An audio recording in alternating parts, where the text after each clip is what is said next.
Hi, my name is Dhamar. For today's mukbang, I will be making Dubu Jorim and Dakbokkeumtang. For the Dakbokkeumtang, you're going to start off by boiling some water, cutting up 2 potatoes, 2 carrots, and 1 whole onion. For the sauce, you're going to need 1 teaspoon of sesame oil,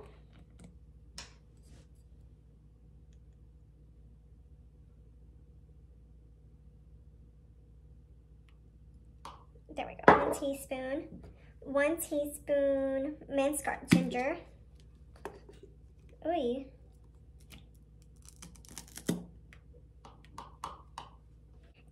3 tablespoons gochujang, so there goes, 1,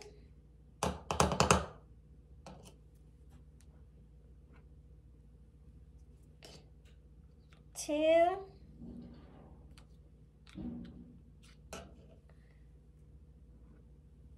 this is going to be 3, so you're going to need 2 tablespoons of gochujang.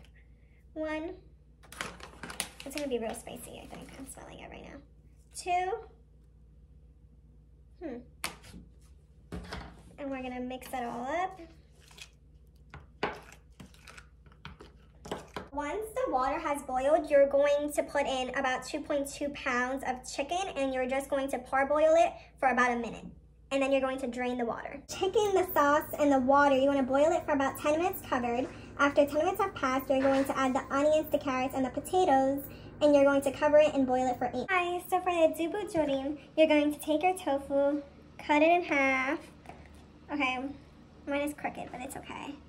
And then cut into slices. After you finish cutting up your green onion, you'll need about ½ a cup of chopped onion. And you'll need about ½ a cup of water for your sauce. You'll need a teaspoon of sugar.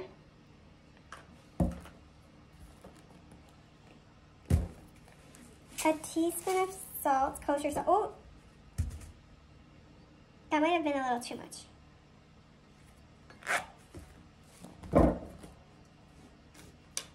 You'll need a tablespoon of hot pepper flakes. I got these at my local Asian store. And you'll need about a tablespoon of soy sauce.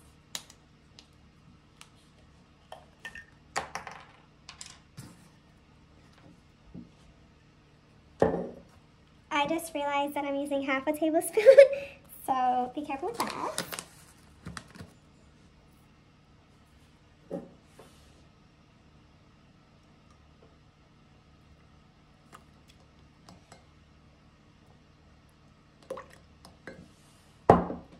And then you'll just want to mix that all together.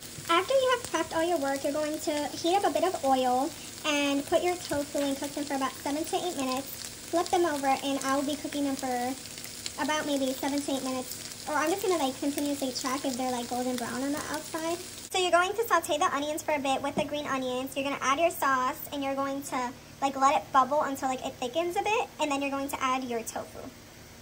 Okay, so here we have the Dubu Jorim and the Dakbokkeumtang. So I have mother-in-law's kimchi, and I have this kimchi that I bought at Kim's Oriental store. So I bought most of the ingredients at Wegmans, and then like the mirin, the gochujang, and the gochugaru I got at Kim's Oriental store.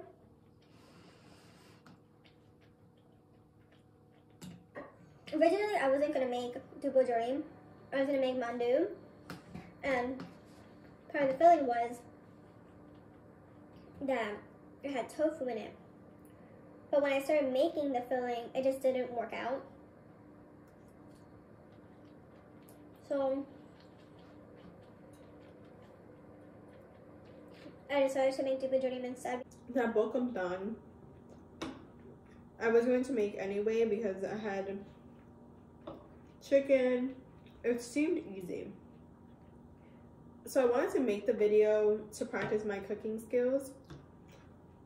So one day I can cook for my parents and my siblings.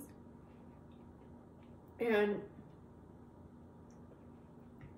I got the recipe from My Korean Kitchen, and I based it off the amount of spice and the reviews.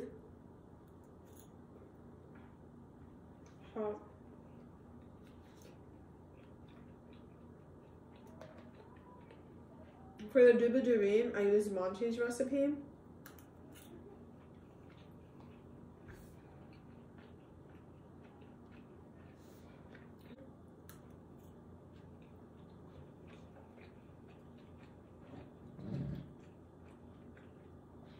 Dakbokkeumtang has a bit of history. It's also referred to as Dakbokkeumtang or sometimes Dakbokkeumtang. And the reasoning behind that is that the National Institute of Korean Language believes that Jorim originates from a Japanese word meaning bird, and they want to encourage the use of real Korean words instead of using loan words. So dak means chicken in Korean and dang means stew in Korean. So they decided to use the word Dakbokkeumtang to get rid of dory and not use loan words. But some people believe that dory is a Korean word that originated from dorichida, which means cut up, and in some recipes to make dakbokkeumtang, you need a whole chicken and you need to cut it up into pieces. I was first introduced to tofu in high school, but I never really thought much about it, and I've never tasted it.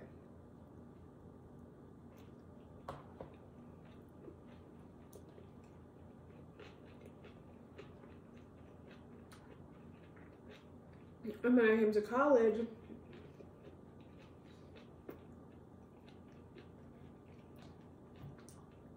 and I had to cook, food became a great source of protein, and it's super easy to cook. You can make it in so many ways, and there's different types of tofu.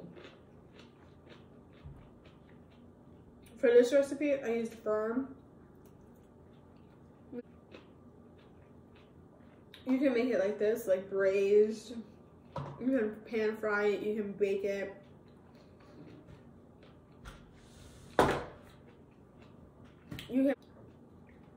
And then kimchi came when I met my boyfriend, and he introduced me to kimchi. I was a little hesitant to eat kimchi because I don't normally eat cold food or fermented food, but I gave it a try and I really enjoyed it. When I went to the store, I decided, let me go buy some kimchi, and I just picked up mother-in-law's kimchi, went home, ate it, and I was like, it's cubed. I've never seen like cubed kimchi before, and it was thicker. So I didn't really like it. And then I turned it around, and the label said that it was daikon radish kimchi. So there's different types of kimchi. If you're a beginner cook,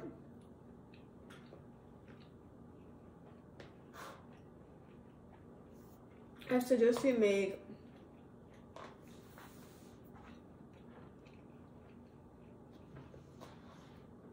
Dubu Jorim first because it's simple. It's sort of like a one-pot meal.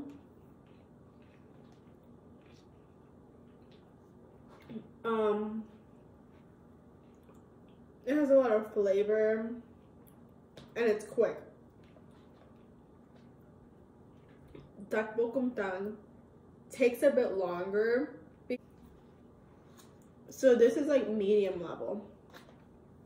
And this is like the easy level.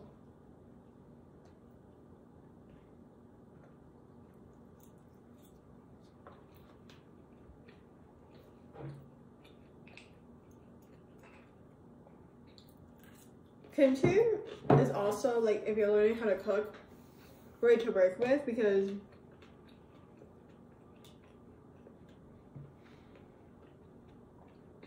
It's very versatile. You can, you know, eat it with tofu and rice. You can eat it with chicken, by itself, with some eggs. I made kimchi grilled cheese before.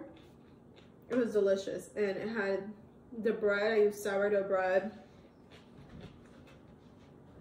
with some gochujang on the inside, then cheese and kimchi, and the outside was buttered with sesame seeds. But recently I've been on YouTube and I found that there was kimchi Alfredo pasta, and I'm not 100% sure how to feel about it because I don't feel like they go together, but cheese and kimchi would go well together in my opinion, so I might have to try it. And I have, you know, a bunch of kimchi that I can use. You could also make kimchi fried rice. For the kimchi fried rice,